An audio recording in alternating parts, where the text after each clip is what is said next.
Friends, welcome. आज की video में हम बात करेंगे गद्य शिक्षण। गद्य शिक्षण क्या होता है, पहले हम इसके बारे में बताएंगे। साहित्य के प्रमुख दो अंग हैं, गद्य और पद। भाषा में ये दोनों ही महत्वपूर्ण हैं। हम किसी एक को ज़्यादा महत्व नहीं दे सकते। आधुनिक युग में चाहे सामाजिक, जहाँ हम बात करें कि शैक्षणिक जीवन है, दोनों की प्रधानता है। यद्यपि प्राचीन महान ग्रंथों में जीवन दर्शन पद में उपलब्ध होता था, अब इस युग में गद्य में उपलब्ध होता है।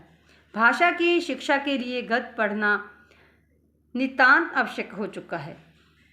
गद्य शब्द संस्कृत भाषा की गद्य धातु से बना हुआ है, अर्थात ऐसा शब्दार्थ युक्त कथन जिसको व्यक्ति के लिए जानना सहज हो जाए, वही गद्य कहलाता है।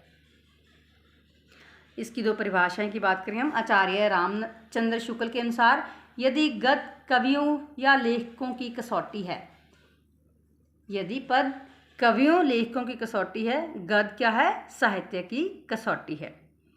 आचार्य दंडी के अनुसार, जिस रचना में छंद शास्त्र के गुण एवं मात्राओं में संबंध नहीं होता, वह गद्य कहलाता है। अब हम बात करेंगे गद्य शिक्षण के सामान्य व विशिष्ट उद्देश्य। आप इनको इकट्ठा करके भी लिख सकते हैं, और अगर आप याद रख सके ये सामान्य उद्देश्य हैं, जो विशिष्ट हैं, तो उसके अकॉर्डिंग अलग अलग करके भी लिख सकते हैं। पहले हम बात करेंगे सामान्य उद्देश्य की। आप इनको थोड़ा एक्सप्लेन भी कर देना, क्योंकि यहाँ पे सिर्फ जो हेडिंग्स हैं वही दिए गए हैं। सामान्य उद्देश्य में पहला उद्देश्य है विद्यार्थियों में सुपठन करने की योग्यता विकसित करना। सुपठन मीन्स सुचज्य ढंग से, अच्छे ढंग से पठन करने की योग्यता विकसित करना इसका उद्देश्य है। उनके सुकृति भंडार तथा शब्द भंडार को विकसित करना, क्योंकि जब हम गद्य को पढ़ते हैं, उसकी शिक्षा लेते हैं, तो क्या होता है कि शब्द भंडार में भी वाधा होता है, विकसित होता है। विद्यार्थियों की सुउच्चारण की योग्यता का विकास करना। सुउच्चारण मतलब कि शुद्ध उच्चारण की जो योग्यता है वो भी बढ़ाना, इसका एक उद्देश्य है। विद्यार्थियों को इस योग्य बनाना कि लेखक की अभिव्यक्ति सुग्राह्य बन सके। मीन्स जो लेखक लिखना चाहता है वैसा ही जो समझाना चाहता है वैसा ही लगे। लेखक का जो लिखने का ढंग है उससे बच्चों को ऐसे लेके वो हमारे सामने ही बैठा हुआ है। विद्यार्थियों की बौद्धिक क्षमता का विकास हो सके, ये भी इसका एक उद्देश्य है। उनकी गद्य की विभिन्न शैलियों के ज्ञान में वृद्धि करने के योग्य बन सके। विद्यार्थियों की तर्क, विचार एवं कल्पना शक्ति को विकसित करने के योग्य बनाना, ताकि जो विद्यार्थी हैं वो तर्क कर सकें, अपने विचार अच्छे ढंग से रख सकें और किसी भी चीज़ के बारे में कल्पना कर सकें। विद्यार्थियों को मनन शक्ति का विकास करने के योग्य बनाना। मनन शक्ति का मतलब होता है कि मन में पढ़ना, क्योंकि जो गद्य शिक्षण है वो कैसे होगा? ज़्यादातर मन में ही पढ़ना पड़ता है। हम उसको ऊंची बोलकर ऐसे नहीं पढ़ सकते। विद्यार्थियों को विभिन्न विषयों के ज्ञान में वृद्धि के योग्य बनाना। विद्यार्थियों के भावों और नैतिक विचारों को विकसित कर चरित्र निर्माण में योगदान डालना। विद्यार्थियों को रचनात्मक प्रवृत्ति में वृद्धि करने के योग बनाना, क्योंकि रचनात्मक प्रवृत्ति उनमें कैसे आएगी? अगर हम उसे अच्छे ढंग से गद्य शिक्षण करवाएंगे, उनको पढ़ना सिखाएंगे कि गद्य को कैसे पढ़ना है, उसका जो महत्व है हम बच्चों को वो बताएंगे, तो उसके बाद बच्चे में जो रचनात्मक प्रवृत्ति है वो पैदा हो जाएगी।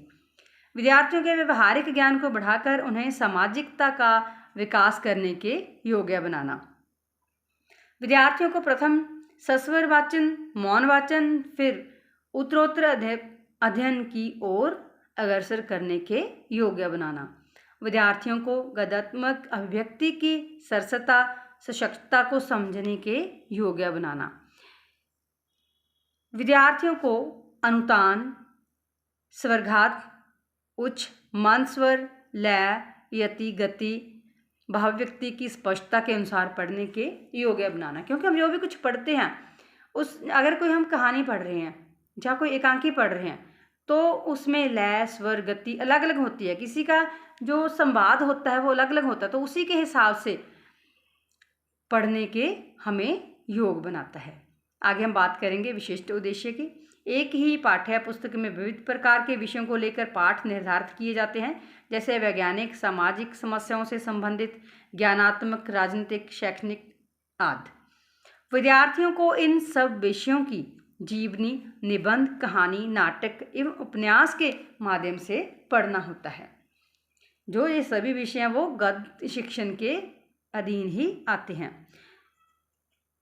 विभिन्न विधाओं तथा विषय के अनुसार विशिष्ट उद्देश्यों का निर्धारण तथा प्राप्ति हो तभी हो सकती है जब इसके जो विशेष उद्देश्य हैं उनको हम ध्यान में रखेंगे। पहला है विभिन्न प्रकार की कहानियों से सामाजिक, पारिवारिक, राष्ट्रीय, ज्वलन समस्याओं के ज्ञान से सजगता पैदा करना, मीन्स जागरूकता पैदा करना तथा जीवन में व्यवहारिक बनाना।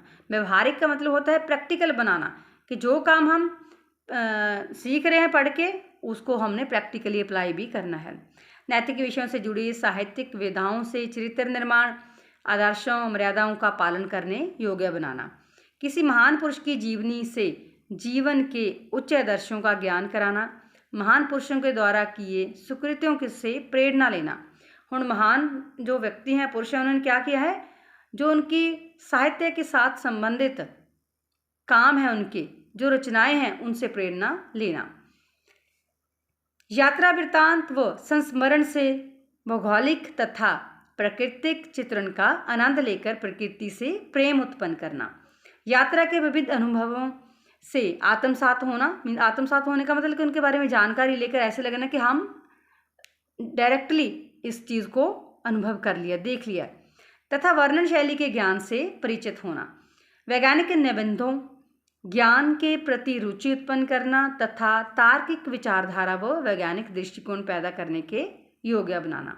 आलोचनात्मक तथा विचारात्मक विषय से बुद्धि का विकास, शैली का ज्ञान एवं आलोचनात्मक प्रवृत्ति को उत्पन्न कर विश्लेषण करने योग्य बनाना। डियर स्टूडेंट्स, ये थे